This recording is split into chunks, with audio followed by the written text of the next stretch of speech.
Shalom, nous allons étudier le DAF Ain Gimel dans Masechet Sanhedrin. Nous reprendrons tout en haut du DAF à la nouvelle Mishnah. Avant cela, je voulais mentionner une petite erreur que j'avais faite il y a quelques jours dans le DAF. Je voulais m'en excuser. Enfin, une erreur en tout cas, si on s'en tient à la lecture de la Gemara sur la majorité des commentaires. On avait dit au sujet de Noach qui avait subi quelque chose par son fils Ham. On avait dit deux explications.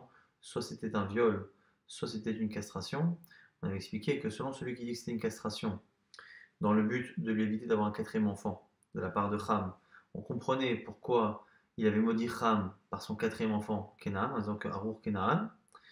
On avait dit, selon l'avis qui disait que c'était un viol, et donc a priori pas une castration, on ne comprenait pas pourquoi il avait maudit particulièrement le quatrième fils de Ham Kenaan. La Gemara avait dit finalement Haï ve Haï. Il y avait les deux. Alors il y avait les deux, j'avais dit a priori par erreur que ça voulait dire que les deux étaient présents et donc comme Ham était présent, il était coupable. Et finalement Haï ve Haï, selon Rachid, les commentaires, Haï ve Haï, le Rama également, il y a le Rama. Haï ve Haï avait, c'est-à-dire qu'en fait, même selon celui qui dit qu'il y a eu viol, il y a eu les deux, c'est-à-dire il y a eu à la fois viol et à la fois castration. Ce qui veut dire que selon tout le monde, il y a eu castration. Et c'est pour ça que Ham a été maudit par son quatrième fils. La question, c'est est-ce qu'en plus, il y a eu viol ou pas. Nous reprenons donc maintenant le Daf Ayin Gimel avec une nouvelle Mishnah. Comme on a parlé de la possibilité que l'on avait de se défendre et de tuer le cambrioleur qui venait à la maison, Veloen Shematzini Otam Benafshan. Voici, alors l'expression est assez intéressante. On a l'air de dire ici que l'on sauve les fauteurs. Voici les fauteurs que l'on peut sauver de leur faute. Donc on les sauve de la faute qu'ils s'apprêtent à faire, Benafshan, par leur vie. Donc on les sauve au niveau, on va dire, spirituel, mais physiquement, on les supprime.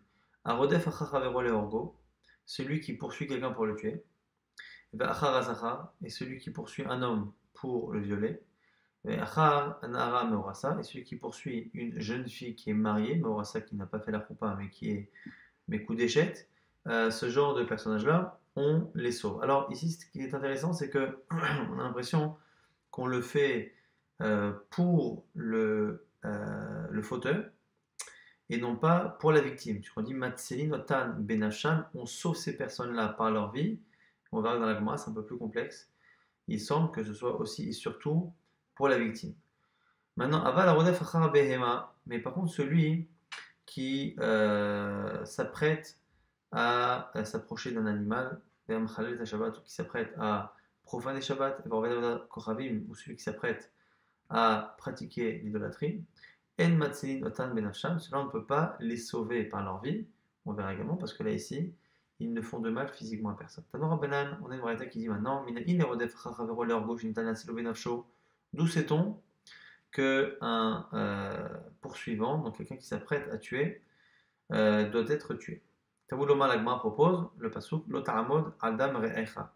Tu ne te tiendras pas debout sur le sang de ton prochain, c'est-à-dire que tu n'assisteras pas au meurtre de quelqu'un sans rien faire. L'Agmara s'étonne et dit Veha Le'achiudeata. Est-ce que ce verset vient vraiment nous apprendre cette halakha? Ha Mibaïle L'Irdetania. Pourtant, on l'a déjà utilisé ce verset pour apprendre une autre halakha. D'où sait-on que si on voit quelqu'un en train de se noyer, oh Haya Gorarto, ou qui est en train d'être attaqué par une bête féroce, l'istime Baimala, ou des voleurs qui viennent contre lui, ou Hayav Lasilou qu'on doit sauver, Tamuloma, Lota Amod, Adam Recha, là-bas c'est marqué, tu ne te dresseras pas sur le sang de ton prochain, donc là-bas c'est le fait de sauver la vie de quelqu'un. Et donc l'Agmara pense que ce sont deux choses différentes. Et l'Agmara dit non, tu as raison. Inachinami, c'est vrai que ce verset-là nous apprend là-bas quelqu'un qui est en danger de quelque chose extérieur. C'est pas un juif qui vient le courir après, ce sont des voleurs non juifs ou une bête ou il est en train de se noyer. Alors, d'où sait-on maintenant qu'on peut tuer un juif pour sauver un juif? On l'apprend par un raisonnement a fortiori. Minara Meorasa, de la Nehara Meorasa, donc la jeune fille qui est mariée. Mana Meorasa, Sheloba, elle a Fogma. Si déjà la Nehara Meorasa, qui a priori ne va pas être tuée, simplement être Pogma ici c'est abîmé, c'est-à-dire que on s'apprête à lui faire du mal et à lui faire honte. Amra Torah Nitan et Atzila Benafsho, on a le droit de la sauver aux dépens de la vie de son agresseur. Rodef Chachavero Lehorgo, Achat Kamekama, a priori, a fortiori donc, l'agresseur qui s'apprête à tuer quelqu'un. La Gemara dit, Vechir Anche Minani, la Gemara dit, mais ici, tuer, c'est une punition, c'est une sanction. Or, on ne peut pas appliquer une sanction, a fortiori ici même de peine de mort, et de tuer quelqu'un par un raisonnement a fortiori. Un a fortiori peut nous interdire de faire une action, mais il ne peut pas permettre à quelqu'un de tuer par un raisonnement a fortiori. On m'a dit, des Berabitana et Kishaou. La Gemara nous dit qu'en fait, on enseigne dans le Beth Midrash de Rabbi que finalement c'est un Hekesh que l'on apprend de Nahara Merasa, non pas un Kalvachomer. Pourquoi? C'est marqué au sujet de la Nahara Merasa, la fameuse Nahara Merasa qui a été a priori violée et que ça s'est passé dans un endroit où il n'y avait personne. On dit là-bas, tu ne toucheras pas à la Nahara Merasa, elle ne sera pas jugée, elle ne sera pas mise à mort, simplement la personne qui a une relation avec elle, l'homme, et pas elle. Pourquoi? Et là, la Torah fait une comparaison et nous dit car de la même manière qu'un homme se lève pour tuer son prochain, Ken Hadabarazé. Cette histoire est la même chose. C'est-à-dire qu'un homme qui a une relation avec Nara Morasa, ça ressemble sur un point, en tout cas, à un meurtre. Alors il m'a dit Vechi Malamanu, mais Rotseach. Il m'a dit mais qu'est-ce qu'on apprend du Rotseach? A priori, on n'a rien appris de là-bas. Et donc, on a un principe. On a un principe. Lorsque la Torah semble apprendre d'une halakha A, d'une halakha B, on va dire ici que la Nara Morasa, on a l'air d'apprendre quelque chose d'un agresseur, d'un meurtrier. Or, on n'apprend aucune halakha du meurtrier pour la Nara Morasa. C'est-à-dire que finalement, malgré l'apparence, c'est pas la halakha de Nara Morasa qui apprend un détail de meurtre, de Rotseach, mais l'inverse. C'est Rotseach qui finalement apprend quelque chose. La comparaison va finalement dans le sens opposé de ce que semble nous dire le verset. Fayim Salamet, c'est lui finalement qui apprend une halakha. Makish Rotsa Nara Morasa, on compare l'un à l'autre. Manara Morasa Nitana Sila Benafsha. Si déjà la jeune fille, on doit tuer son agresseur, Afrotseach Nitana Sila Benafsha, le meurtrier, aussi. Donc c'est pas un raisonnement a fortiori, c'est un Hekesh qui est fait par la comparaison qui est faite par la Torah, même si nous finalement on l'inverse, puisqu'on sait qu'elle ne sert pas dans le sens tel qu'elle est décrite. Elle m'a dit attends, donc pour cela il faut savoir à la base que la Nahara Merasa, on tue son agresseur, mais d'où on sait ça? Nahara Merasa Goufa Menalan, et pour la Nahara elle-même, d'où on sait? Quel est c'est Moraïta? Des pères Rabbi Ishmael qu'on enseigne dans le Beth Midrash de Rabbi Ishmael, des Tana de Rabbi Ishmael.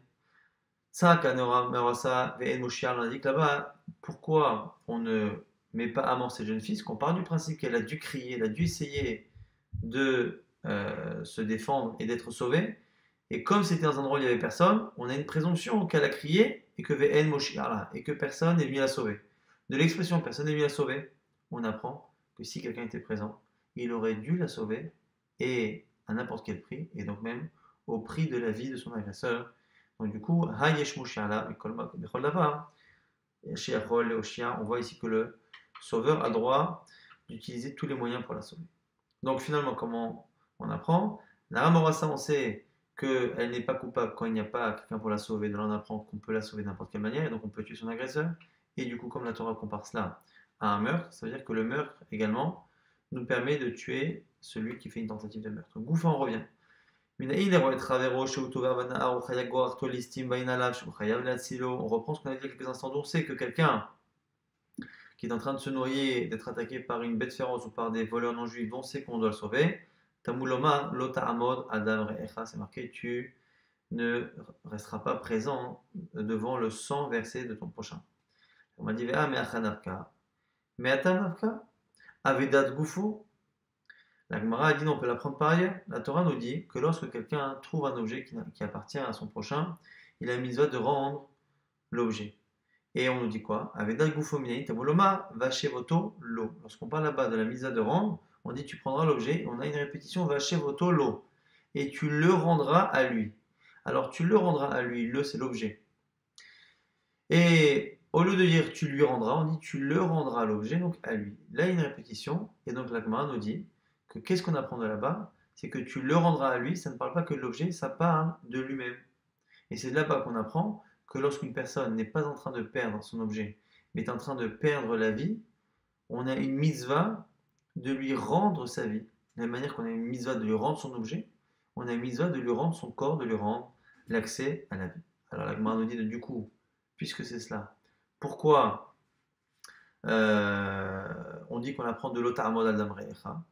On dit miatam avamina anemile benafshi. La Gemara dit pourquoi? Parce que si le fait de sauver quelqu'un n'était qu'une mitzvah positive de Hashavat Aveda, de rendre un objet, j'aurais pensé que c'est une mitzvah à faire dans les mêmes limites que la mitzvah de rendre un objet. Or, rendre un objet, je ne le fais que si moi j'ai l'occasion de le faire, mais je ne dois pas dépenser de l'argent pour le faire.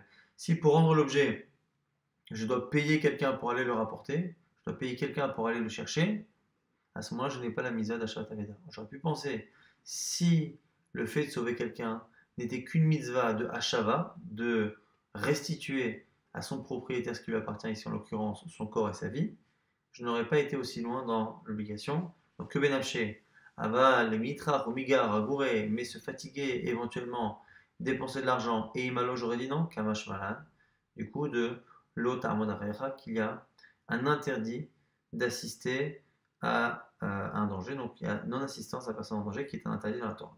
Au-delà de la mise à positive de Shabbat, Goufo. Maintenant, Rabbanan en prend un braïta qui nous dit on a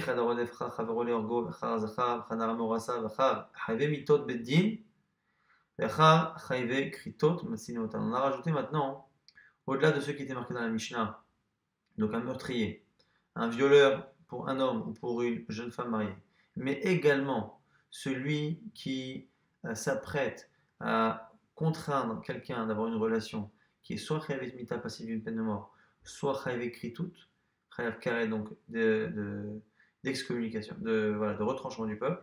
Matsilin, Otan, Benafshan, en tous ces cas, on doit sauver la situation et sauver même le rachat en le tuant. Mais de là, on apprend quoi? Qu'Almana, la Kohen Gadol. Si par contre c'est un Kohen Gadol qui s'apprête à forcer une femme interdite à avoir une relation, ici elle est interdite en tant que Kohen Gadol, Almanat, c'est une veuve, ou pour un simple Kohen, Grusha Vachalotza, une femme qui est divorcée ou qui a reçu une Khalitsa dans une situation de hiboum, la Kohen Idiot pour un Kohen normal. En Matsilin Otan Benafsho, on ne tue pas le Kohen qui s'apprête à avoir ce genre de relation. La Gemara maintenant va rajouter d'autres cas comment Ne'ev Daba Avera, En Matsilin Ota Benafsho. Donc dans le cas où cette femme-là a déjà eu une relation interdite, on n'a pas la misère de tuer son agresseur. Yesh la Moshia, En Matsilin Ota Benafsho. S'il y a une autre possibilité de la sauver d'une autre manière, on ne tue pas aussi son agresseur. Rabbi Domer, Afomeret Anicholi, chez Loyargena. Autre cas, nous dit Rabbi Uda, et a priori, Chachami ne serait pas d'accord, Tanakama ne serait pas d'accord, si la jeune fille demande à ce qu'on ne tue pas son agresseur, alors pas parce qu'elle veut la relation, mais parce qu'elle a peur que si on agresse son agresseur, elle-même soit en danger. Et donc sur le Rabbi Uda, dans ces cas-là aussi, on ne tue pas l'agresseur. Donc on a ici, à la fin de cette braïta, il faut se rappeler parce qu'on les tuera un peu plus tard, à la fin de cette braïta, on a deux cas selon Tanakama et un troisième selon Rabbi Uda où on ne tue pas l'agresseur. Dans le cas où c'est Nara Morasa a déjà eu une relation adultère interdite, parce qu'on part du principe que du coup elle est déjà Pegouma, c'est-à-dire qu'elle a déjà vécu une situation qui fait que sa réputation est entachée. Dans le cas où il y a une autre manière de la sauver, une autre personne qui peut la sauver par ailleurs, on n'a pas le droit de tuer non plus son agresseur. Et selon Rabbi Uda, on rajoute le cas où même si elle n'a jamais eu de relation, et même s'il n'y a pas d'autre manière de la sauver, mais que la femme demande à ce qu'on ne tue pas son agresseur, à ce moment-là, on ne la tue pas. Et la Gemara expliquera pourquoi, dans ce cas-là, il n'y a que Rabbi Uda qui pense ainsi. Mena, Ané, Milé. La Gemara, maintenant, essaie de comprendre justement d'où on sait, Vichlal, que justement, dans certains cas, on tue la personne, et dans d'autres cas, non. C'est marqué là-bas, Velanara lotar sedava, et la nara chet mavet. On a dit que lorsqu'on a une nara meorasa, qui a subi une relation dans un endroit où il n'y a personne, on a une présomption que la Nara n'a pas fait de faute. Donc, la Nara l'ota d'avoir tu ne feras rien, cette jeune fille. Cette jeune femme plutôt, en la Nara chet mavet. Il n'y a pas pour cette Nara, cette jeune fille, chet mavet, une faute passible de la peine de mort. Et ici, Na'ara est écrit sans He. Et quand Na'ara est écrit sans He, ça veut dire que si on n'avait pas les voyelles comme Masoret, on aurait lu Na'ar, un jeune homme. Or, on lit Na'ar. Alors, c'est pour ça que la Gemara nous fait ici une dracha. Na'ara, en disant Na'ar, si on lit en fonction des lettres, on lit Na'ar au masculin, Zezacho, c'est pour nous rajouter le cas de la relation qui s'apprête d'être un viol pour un homme. Na'ara, le He, la lecture, donc, nous permet, en lisant Na'ara, d'inclure également le cas d'une jeune fille, Zonara Morasa. Chet, en rajoutant Chet, une faute, et l'ouche avec Ritout, ça vient rapporter certains types de fautes. Les plus faciles à apprendre, c'est avec Ritout, celles qui sont rêves de retranchement. Et Mavet, le mot passible de la peine de mort, vient de rajouter qu'il y a même les interdits sexuels qui sont passibles de la peine de mort, et l'ouche avec Mitot Beddin.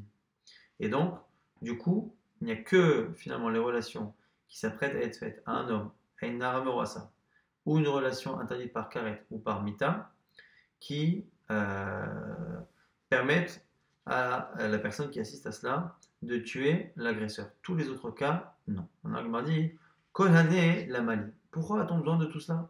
Est-ce qu'on n'aurait pas pu en dire que certains et apprendre le reste? La Gemara dit, Tzriché, on avait besoin. Si j'avais enseigné que le cas de l'homme, j'aurais dit non, Mishum, Dalav Oche. Parce que c'est plus honteux pour un homme, plus honteux de subir une relation de cette manière, parce que ce n'est pas habituel. Autant une jeune femme, c'est un peu normal qu'une relation avec un homme, et donc même si la relation est contrainte et est faite par un homme qui n'est pas son mari, c'est tout de même moins honteux que le cas de l'homme, puisque c'est plus étrange, plus rare, et donc on aurait pu penser, si on avait enseigné que le cas du jeune homme, que c'est que dans ce cas-là qu'on tue l'agresseur, et pas dans le cas d'une jeune femme. Valnara, des Ocha et Malom et la fille, j'aurais dit non. Mais d'un côté, si j'avais dit que le cas de la fille, les Katana Hamanana Ara, Mishum de Kapagimla, Valnara de Lokapagimla et Malo, j'aurais dit d'un côté que justement, puisque l'homme n'a pas l'habitude d'avoir ces relations-là, il y a aussi quelque chose qui fait que cet homme-là n'aura pas de difficulté demain à se marier avec une femme parce qu'il n'a pas subi dans son corps quelque chose qui est justement de nature à poser problème dans ses relations futures avec des femmes, ce qui n'est pas le cas par contre le cas de la jeune fille. Et donc j'aurais dit non.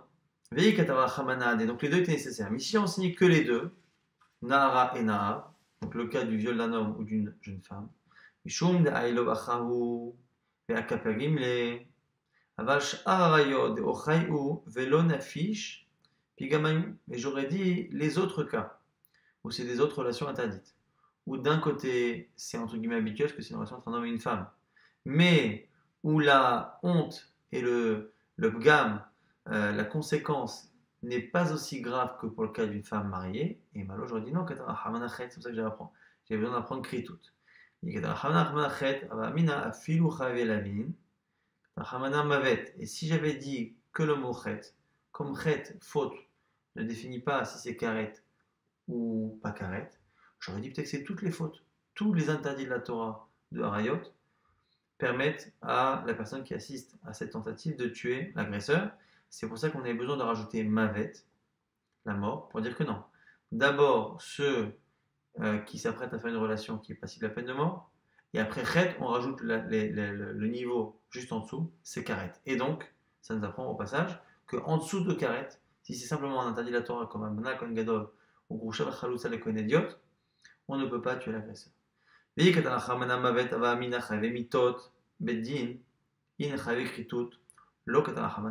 j'ai marqué que le cas de la mort, je n'aurais pas appris pour le cas de Mikrita.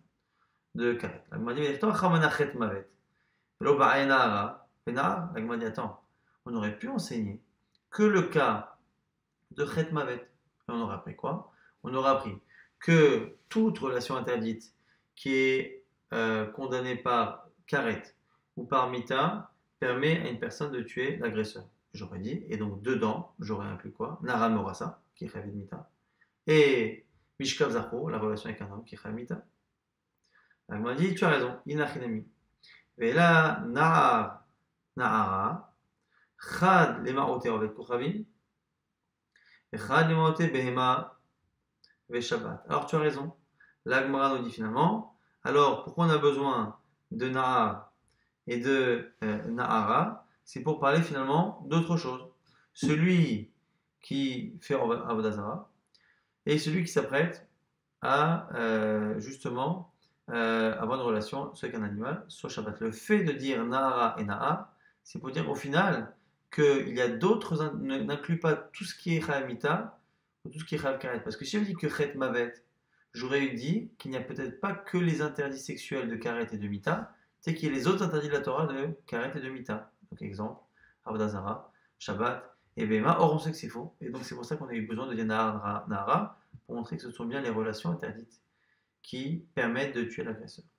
Dans l'Agma dit attends, ça ne va pas selon Rabbi Shimon Bar Yochai, ou le Rabbi Shimon Bar Yochai d'Amar, Ovet Avodat Kochavim, Nitan Natsilo Benafsho Lamali. Selon Rabbi Shimon Bar Yochai, celui qui s'apprête à faire Avodah Zarah, on peut le tuer.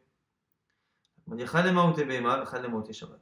On dit dans tous les cas, on avait trois cas, Shabbat et Behema. Donc Nahara et Nahar, un pour exclure Shabbat, un pour exclure Behema. Sakadata Ramina, Tete Shabbat, Mechilul Chilul Mavda Kochavim, parce que selon Rabbi Shimon Bar Yochai, où justement on tue quelqu'un pour pas qu'il fasse Avodah Zarah, comme Avodah Zarah ça s'appelle un Chilul, une profanation d'Hachem, et que Shabbat est aussi une notion de profanation, Mechaleleha Motumat, ce qui profane le Shabbat et Motumat, les deux étant une profanation, on aurait pu dire que selon Rabbi Shimon Bar Yochai, si on tue quelqu'un pour Avodah Zarah, on le tue aussi pour Shabbat, avant qu'il le fasse, Kamashmana. Maintenant la Gemara dit nous Rabbi Lazar. Rabbi Shimon de Ama, Mechalel et Shabbat Nitan Lasilo Benafsho. La Gemara dit mais le problème c'est qu'il y a un avis qui pense que même celui qui s'apprête à profaner Shabbat, il faut le tuer. Alors la Gemara dit Atia Shabbat Chilul Mavda Kochavim, car justement il applique ce raisonnement qu'on a exclu à l'instant de Chilul. Il apprend comme Rabbi Shimon Bar Yochai que Avodah Zarah il faut le tuer avant, et de Chilul il transpose cela également à Shabbat. Il faut une exception en plus. Mais quelle est la m'a dit Chan miaout le marote beima veidar dedekata hamana nahar katav nami nahar. La Gemara dit tu as raison. Il n'y a qu'une seule chose à écrire, c'est nahar. Le cas finalement de nahar pour dire quoi? Pour dire que dans le cas où quelqu'un veut avoir une relation avec une beima, ça ne permet pas à la personne de le tuer avant. Et du coup, quand on a écrit nahar, on était obligé de le lire Nahara, parce que le problème c'est que le verset au départ parle bien du Nahara. On parle d'un homme qui a une relation avec une Nahara Merasa, donc on est obligé, même si on a écrit Nahar sans He, de le lire avec un He. Donc du coup, finalement, même s'il y a deux lectures, il n'y a qu'un limoud, mais il y avait une obligation de le lire tout de même de cette manière, non pas pour apprendre une dracha, mais pour, encore une fois, que le texte soit lisible avec le passage précédent. On prend la fin de la Braïta qui disait que Rabbi Yehuda Omeret Anicholi Shelo Yargena. Rabbi Yehuda avait dit, a priori contre Chachamim, que même la femme qui demande à ce qu'on ne tue pas son agresseur, on l'écoute, on ne tue pas l'agresseur. La Gemara dit, mais Maïka Miflagé. Quelle est la discussion de Rabbi Yehuda avec Chachamim? Amar Rava propose, Pemakpedet al Pigma. On parle d'un cas où cette femme-là, quand elle refuse qu'on tue son agresseur, c'est pas parce qu'elle n'est pas dérangée par ce qui est en train de lui arriver, c'est parce qu'elle a peur de mourir. Et, au manichato, shelo yargena. Et en fait, elle n'a pas envie que ça lui arrive, elle fait attention à sa honte et à son kavod, simplement elle a peur de mourir. Et là, il y a une marloquet Rabbanan, c'est vrai, apigma kapedat chamana, varim akpedet apigma. La Torah fait attention à ce qui va arriver et au kavod d'une jeune femme juive. Et à partir du moment où elle aussi fait attention, la Torah nous dit à nous qui assistons à cela de tout faire pour que ça n'arrive pas. Rabbi Yehuda lui pense que la raison pour laquelle on tue l'agresseur, c'est pas parce que la Torah fait attention au kavod de la jeune femme, c'est parce qu'en fait, on a peur que cette femme-là refuse tellement la relation qu'elle se mette en danger et que la personne la tue. C'est la raison pour laquelle nous dit Rabbi Yehuda, à partir du moment où elle nous dit qu'elle a peur de mourir et qu'il faut laisser son agresseur, on sait qu'elle ne se mettra pas en danger. Et donc, on n'a plus la mitzvah de la sauver aux dépens de la vie de l'agresseur. Marley Rafapa Lavaye, Rafapa Diabaye, Almanal Kon Gadol, Nami, Kappa Gimle. La m'a dit si c'est une question de Bgam, selon Chachamim, explique-moi pourquoi dans la Mishnah, la Almana qui s'apprête à être attaquée par le Kohen Gadol, donc être abusée par le Kohen Gadol, alors que finalement, elle va finalement à la fin être interdite, parce qu'elle aurait une relation interdite, elle sera elle-même maintenant interdite à tous les Kohanim.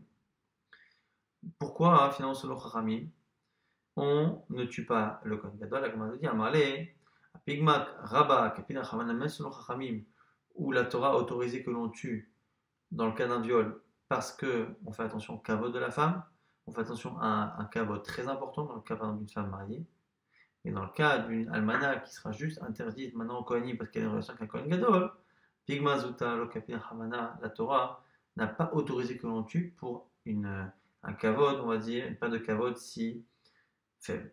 Dans la Gemara, on reprend le passage, on avait dit le passage qui veut dire Chet Elu Chayav Ekritut, que comme Mavet, ça voulait dire qu'on tuait pour toute agression sexuelle passible de la peine de mort, on avait dit que Chet, ça venait rajouter également Chayav Ekritut, ceux qui étaient punissables par retranchement. Urminon object. Velu Narot Sheish Lahem Knas. Voici les Naharot pour lesquels celui qui viole cette femme a un Knas. Ici, lorsque la Torah dit que lorsqu'un homme viole une fille, il doit payer une amende. Au-delà des dommages et intérêts qui sont liés au kavod de la jeune femme, à la blessure physique, à la blessure, on va dire, aux séquelles psychologiques que la femme a, il y a également une somme fixe qui est de Hamishim Kesef. Maintenant, on nous dit quoi? Que, entre autres, parmi celles dans lesquelles il y a tout de même un Knas, Abba Alachoto, celui qui violerait sa sœur, alors allez-nous, celui-ci devra payer tout de même le Knas. Il devra payer le Knas. Alors que normalement, à partir du moment où il y a une relation qui est passible de la peine de mort, on a un principe que tout ce qui est sanction financière est annulé par justement la peine de mort, comme on l'a dit dans Davdier, Kimle Bedarabamine, on lui appliquera la sanction la plus grave. Et justement par rapport à cela, donc c'est a priori une objection par rapport à ce qu'on a vu, parce qu'on voit ici que malgré le fait qu'il y ait une peine de mort, on estime tout de même que ici il y a un knas, et donc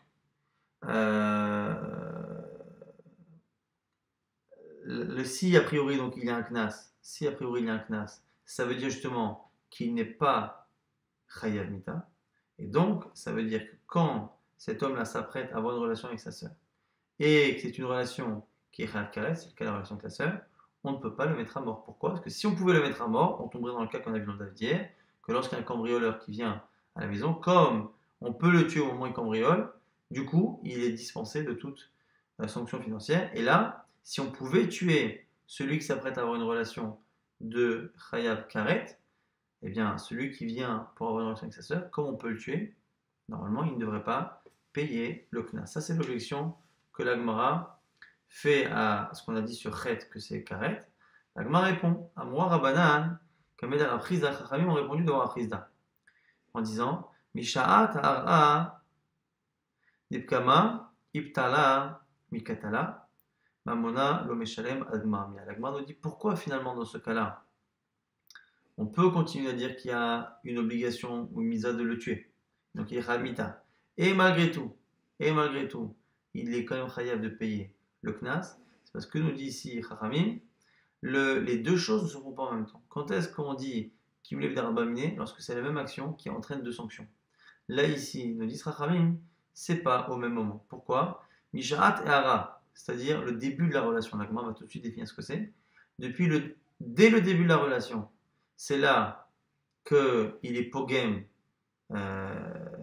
cette femme-là, et à ce moment-là, il n'est plus autorisé à être tué. Quand est-ce qu'on a le droit de le tuer? Avant qu'il touche au kavod de cette femme. À partir du moment où il a commencé la relation, cette femme-là est pégouma, et donc le mal est fait, entre guillemets, donc on n'a plus le droit de le tuer. Quand est-ce que par contre il est chayav de payer l'argent? À la fin de la relation. Et donc au moment où il commence à être chayav de payer, il est déjà dans un moment où il n'est plus chayav mita. Et donc, c'est la raison pour laquelle il peut cumuler les deux. On nous dit, m'a dit ce que tu dis, ça va. Selon ceux qui disent que ce qu'on appelle ara dans la Torah et dans les Lachon Chachamim, c'est ce qu'on appelle neshika, un baiser. C'est ici une métaphore pour exprimer que c'est dès que le membre de l'homme est en contact avec la nudité de la femme, avant même qu'il y ait un coït. Et l'aleman d'Amar, ara zoach nasat atara. Alors celui qui dit que ara, c'est déjà le début de la relation, et donc à ce moment-là, à ce moment-là, les deux se font en même temps, et donc la question revient encore une fois, puisque les deux ont l'air de se faire en même temps, explique-nous, Chachamim, expliquez-nous, Chachamim, comment on peut dire que celui qui s'apprête à avoir une relation qui est Chayav Karet, on doit le tuer. Et si on doit le tuer, explique-nous comment la Mishnah dans Ktubot peut nous dire qu'il devra payer tout de même l'amende que l'on donne à une fille qui a été violée. La Gemara va donner d'autres réponses. Et la Marava Rafisa nous dit Kegon, Sheba Alea Shelo Kedarka, Vechazar, Uba Alea Kedarka. La Gemara nous dit on parle d'une situation où il a eu deux relations avec elle. Une première qui s'est pas faite dans l'endroit habituel d'une relation, et la seconde fois à l'endroit habituel. Et donc, c'est la deuxième fois que la femme a perdu sa virginité, donc c'est la deuxième fois que l'amende devient effective, alors que la peine de mort, c'était déjà dès la première fois. Donc c'est pour ça qu'on a réussi à décomposer les deux chiyuvim, les deux sanctions. Rava propose autre chose, Rava Amar, le manichato shelo yargena, ve Rabbi Yudahi. On peut imaginer que ici, on parle du cas, selon Rabbi Yuda encore une fois, où la femme a demandé à ce qu'on ne tue pas son agresseur. Et donc, ce serait une femme qui s'apprêterait à être violée par son frère, qui aurait demandé à ce qu'on ne tue pas, et on est selon Rabbi Yuda qui pense qu'on l'écoute. Et donc, dans ce cas-là, il n'est pas Khamita, et c'est dans ce cas-là qu'on a dit dans Ktubot que ça fait partie des Nara Morassa, des Narot, sur lesquels il y a justement un knas. On va rapidement résumer ce qu'on a vu dans le DAF. On a vu que à la fois celui qui s'apprêtait à avoir une relation avec une jeune femme mariée, ou avec un homme, ou ou même tuer quelqu'un, ces trois personnes-là, ces trois agresseurs, rentrent dans la misva que la personne qui assiste à cela a de tuer justement l'agresseur. On l'apprend d'où? Du verset qui parle à la Nahara Morasa qui a été violée, qui dit Velanara Lotar Sedava, qui en la Nahara, Mishpat Mavet. Il n'y a pour la Nahara aucune faute de mort. Nahara, c'est écrit Nahar, mais c'est Nahara. C'est pour apprendre à la fois la situation où c'est une jeune fille qui est agressée, à la fois une situation où c'est un jeune homme qui est agressé donc sexuellement, et en disant Chet et Mavet, ça vient rajouter les interdits uniquement sexuels qui sont passibles, Mavet de la peine de mort, et même Karet, mais à l'exclusion de tout ce qui n'est que interdit de la Torah. Et l'exemple typique, c'est les Kohanim, les interdits des Kohanim, Kohen Gadol avec Almana, et Kohen Idiot avec Grusha et Chalutza. On ne peut pas les tuer pour éviter la relation qui s'apprête à avoir avec une jeune femme. Après, on avait vu que selon Tanakama, Avodah Zara, Shabbat et une relation zoophile ne permet pas à la personne qui assiste à cette chose-là de tuer la personne avant qu'elle le fasse. Selon certains, on rajoute Avodah Zara, c'est Rabbi Shimon Bar Yochai, mais pas Shabbat. Selon Rabbi Lazar, le fils de Rabbi Shimon, on rajoute non seulement Avodah Zara, mais également Shabbat parce que les deux s'appellent Chilul, une profanation, dans la Torah. On a vu également qu'il y a une marloquette entre Rabbi Yuda et Chachamim. Quand on tue celui qui agresse une Ara Morassa, et c'est de là qu'on apprend également que on tue quelqu'un qui s'apprête à agresser et à tuer quelqu'un,